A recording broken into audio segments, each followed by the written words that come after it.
បញ្ហាចំនួន2ដែលអ្នកកាត់វីដេអូដំបូងតែងតែជួបប្រទះបញ្ហាទី1គឺយកសំឡេងតម្រឹមឲ្យត្រូវជាមួយនឹងសាច់វីដេអូហើយបញ្ហាទី2គឺទៅទៅនឹងគុណភាពសំឡេងនៅក្នុងវីដេអូរបស់យើងនៅពេលដែលយើងថតមកមានសំឡេងរំខានច្រើននៅក្នុងវីដេអូមួយនេះខ្ញុំនឹងបង្ហាញបងប្អូនទាំងអស់គ្នាអំពីរបៀបដោះស្រាយនៅបញ្ហាទាំងពីរហ្នឹង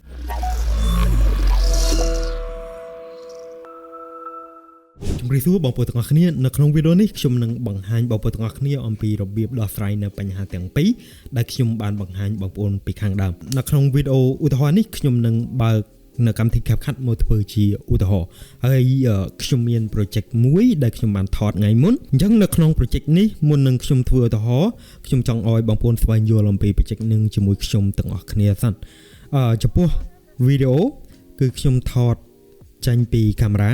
វីដេអូដែលបងប្អូនទាំងអស់គ្នាឃើញហ្នឹងគឺថតចេញពីកាមេរ៉ាដោយសារតែយើងអត់មាន microphone ខ្ញុំក៏ឲ្យគាត់ប្រើប្រាស់ទូរស័ព្ទដៃ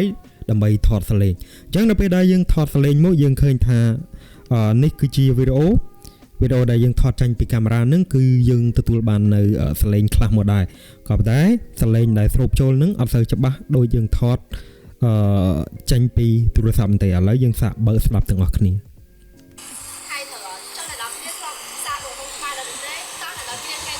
បាននឹងសំឡេងដែលស្រូបចូលតាមរយៈកាមេរ៉ាឥឡូវយើងទៅបើកស្ដាប់នៅសំឡេងដែលស្រូបចូលតាមរយៈទូរស័ព្ទវិញម្ដង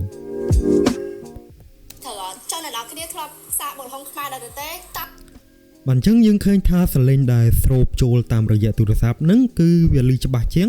ហើយអត់សូវមានសំឡេងរំខានដូចសំឡេងនៅលើកាមេរ៉ាទេអញ្ចឹងបញ្ហាដែលយើងពិបាកហ្នឹងគឺយកសំឡេងដែលថតចេញពីទូរស័ព្ទមកតម្រឹមឲ្យត្រូវគ្នាជាមួយនឹងសំឡេងដែលថតពីកាមេរ៉ាហើយឲ្យត្រូវជាមួយនឹងរូបភាពហើយបើសិនបើយើងអត់ចេះធ្វើទេគឺយើងនឹងប្រើ style បែបនេះដោយ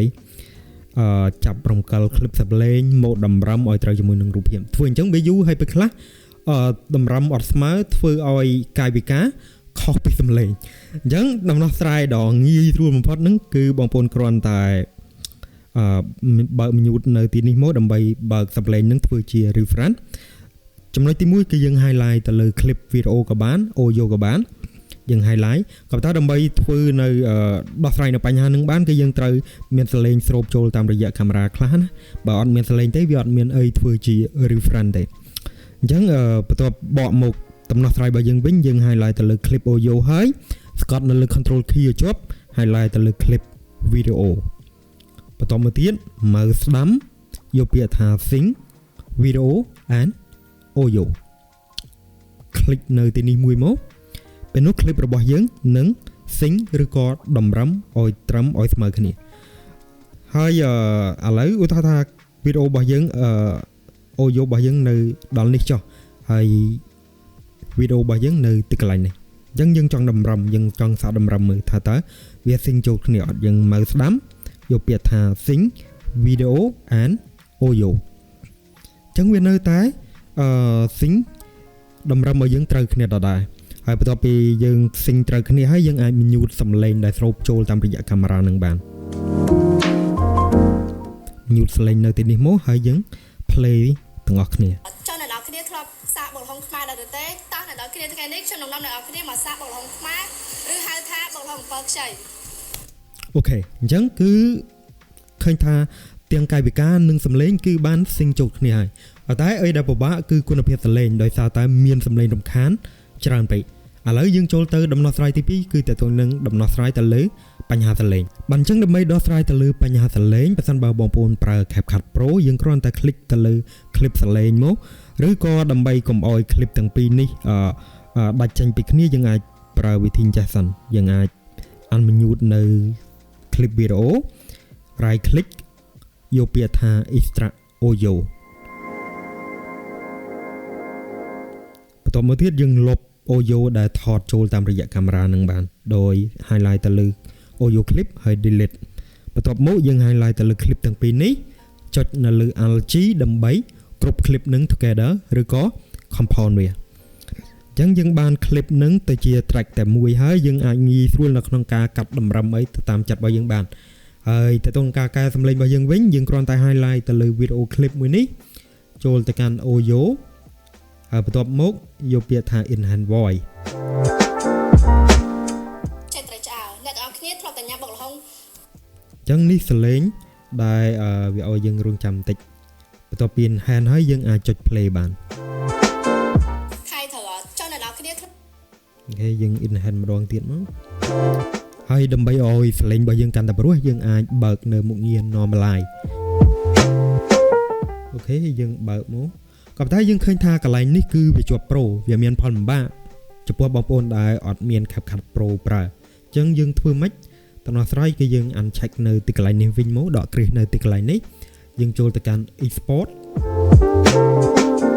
បន្តមកទៀតយើងកុំ export យក video យើង uncheck នៅកន្លែង video scroll មកក្រោមរហូតដល់ពាក្យថា audio យើងឃើញកន្លែង file format យើងយក wave កុំយក mp3 យើងយក wave នេះដើម្បីកុំឲ្យវា compress នៅ audio file របស់យើងហើយយើង click export អញ្ចឹងបន្ទាប់ពី export ចប់គឺយើងនឹងទទួលបាន file audio នឹងដាក់នៅលើកុំព្យូទ័ររបស់យើងហើយក៏តែអត់ទាន់ចប់រឿងទេគឺយើងត្រូវទៅបើកនៅកម្មវិធី Chrome យើងចូលទៅកាន់ AI មួយដែលមានឈ្មោះថា Adobe Podcast អូខេអញ្ចឹងបងប្អូននឹងឃើញតំណទី1និងតំណទី2ហើយតំណទី2មានពាក្យថា Enhance Speech Voice Enhance Speech V2 អញ្ចឹងយើងคลิกនៅលើកន្លែងទីនេះមកអញ្ចឹងបើនិយាយពី Adobe Podcast ហ្នឹងគឺចាញ់តាំងពី2020ដូចជា2023មកម្ល៉េះក៏តែនៅក្នុងឆ្នាំ2025ហ្នឹងគឺវាបញ្ចេញនៅ version 2ដែលអាចកែសំឡេងរបស់យើងបានច្បាស់ជាងមុនកាត់សំឡេងរំខានបានប្រសើរជាងមុនអញ្ចឹងយើងអាច sign up បន្ទាប់ពី sign up ចប់ upload file របស់យើងចូលហើយ click នៅកន្លែង invoice សំទោស enhance speech នេះមកយើងនឹងទទួលបានគុណភាពសលេងមួយដែលច្បាស់ល្អបន្ទាប់ពីយើងទទួលបានគុណភាពសលេងដែលច្បាស់ហើយ save ដាក់នៅលើកុំព្យូទ័រ